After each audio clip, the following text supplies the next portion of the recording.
नमस्कार, स्वागत है आपका एबीपी गंगा में। मैं हूं अवधेश। लखनऊ में हाई प्रोफाइल इवेंट के नाम पर ठगी का एक बड़ा मामला सामने आया। आरोप है कि इवेंट कंपनी करोड़ों रुपए लेकर फरार हो गई। इस मामले में सुशांत गोल्फ सिटी थाने में इवेंट कंपनी पर ठगी का मुकदमा दर्ज किया गया। आईपीसी की धारा 420/406 के तहत कंपनी के खिलाफ केस दर्ज हुआ है। म्यूजिक कंसर्ट को लेकर इकाना ने स्पष्टीकरण दिया है और इकाना प्रशासन ने स्टेडियम की बुकिंग की कैंसिल कर दी। इकाना के भव्य स्टेडियम में श्री सुविधा फाउंडेशन ने कार्यक्रम का आयोजन किया गया था, लेकिन इकाना का कहना है कि अधिकृत व्यक्ति से संपर्क नहीं हो पा रहा है।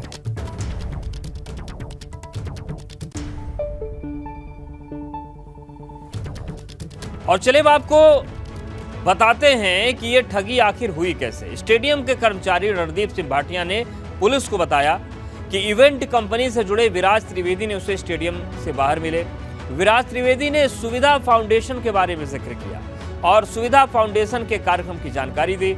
उसने स्टेडियम में हाउसकीपिंग के लिए 110 स्टाफ की मांग की।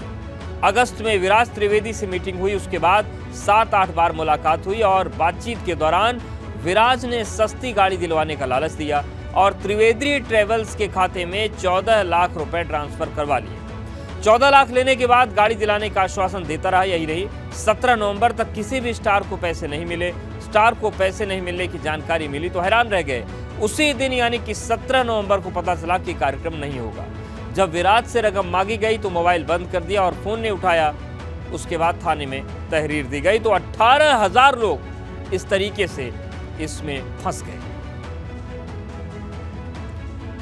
और चलिए सीधे रुख करते हैं, हमारे सहयोगी विवेक जुड़ गए हैं। विवेक, आपसे यही जानना चाहते हैं, पहले तो बताइए कि पूरा ये जो कार्यक्रम है ये क्या था, कब से पैसे लिए जा रहे थे और कितना बड़ा ये फर्जीवाड़ा हो गया लखनऊ।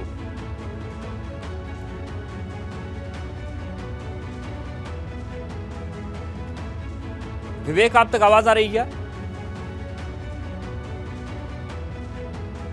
तो विवेक के पास जाएंगे, विवेक से विस्तार में जानकारी लेंगे। लेकिन लगा पोस्टर और हुई ठगी। देखिए, यही वो हाई प्रोफाइल पोस्टर है।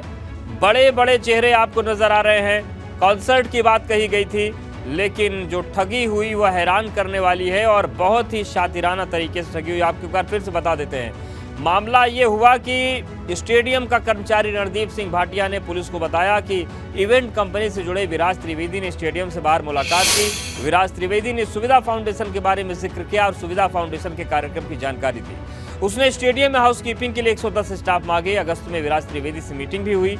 उसके बाद 7-8 बार मुलाकात हुई और बातचीत के दौरान विराज ने सस्ती गाड़ी दिलवाने का लालच दिया और त्रिवेदी ट्रेवल्स के खाते में 14 लाख ट्रांसफर हुए।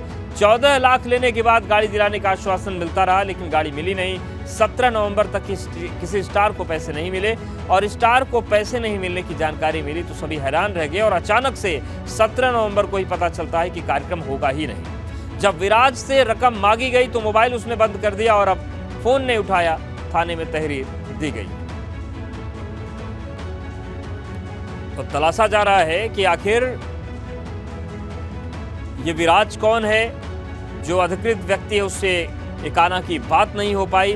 म्यूजिकल नाइट के नाम पर ठगी का आरोप हुआ लगा है और 18,000 लोगों से धोखाधड़ी का आरोप है। पोस्टर में बड़े बड़े चेहरे हैं। तो सीधे रुख करते हैं अपने सहयोगी विवेक का। विवेक हमारे साथ लखनऊ जुड़ गए। विवेक, ये बताइए कि ये पूरा जो मसला है, ये कंसर्ट कब होना था, किन बड़े लोगों के नाम लिए गए और खुलासा कब हुआ कि ठगी हो गई?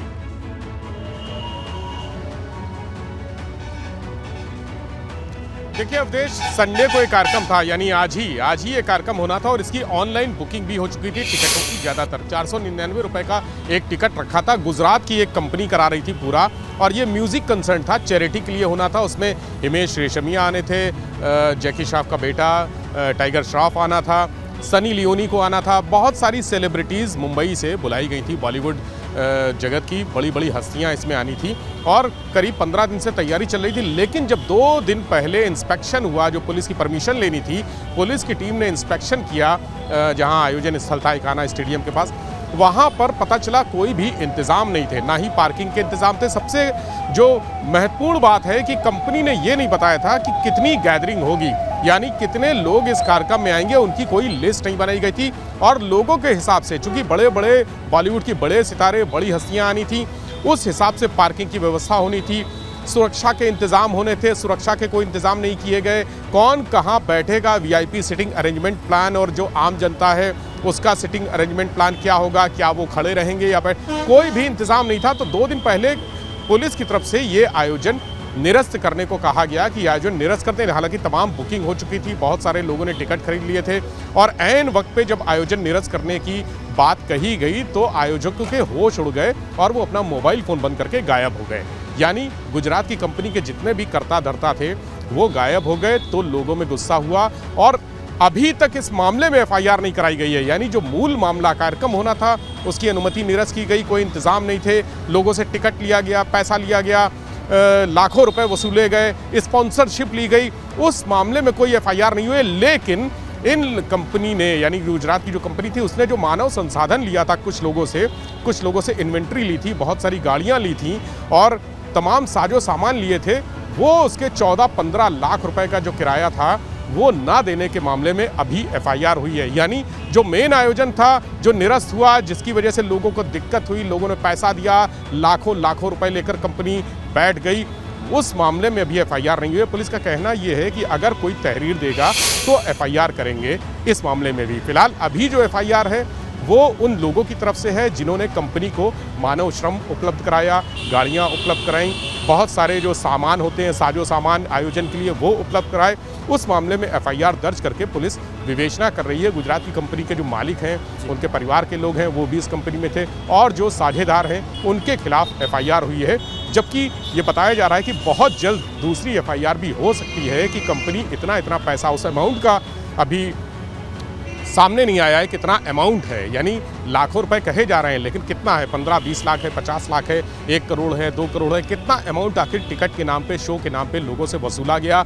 जो साधारण टिकट था वो 499 रुपए का था, लेकिन जो वीआईपी टिकट थे, जो गेस्ट थे, उनको जो बुलाया गया है उनसे भी गेस्ट के नाम पे, स्पॉन्सरशिप के नाम पे कई लाखों रुपए वसूले गए। वो कितना अमाउंट है, जब ये फिल्टर होकर सामने आ जाएगा उसके बाद दूसरी एफआईआर होगी कंपनी के खिलाफ, उसके संचालकों के खिलाफ, आयोजकों के खिलाफ, जो गुजरात से भी हैं और यहाँ लखनऊ के लोग भी हैं, इसमें कुछ मुंबई के लोग हैं, कुछ दिल्ली के लोग हैं। यानी फिर एफआईआर बड़ा दायरा उसका हो जाएगा और अब देखने वाली बात होगी किस तरीके से नए एफआईआर होते हैं और क्या कार्रवाई होती है। धन्यवाद आपका विवेक, हमारे साथ जुड़ने के लिए, जानकारी देने के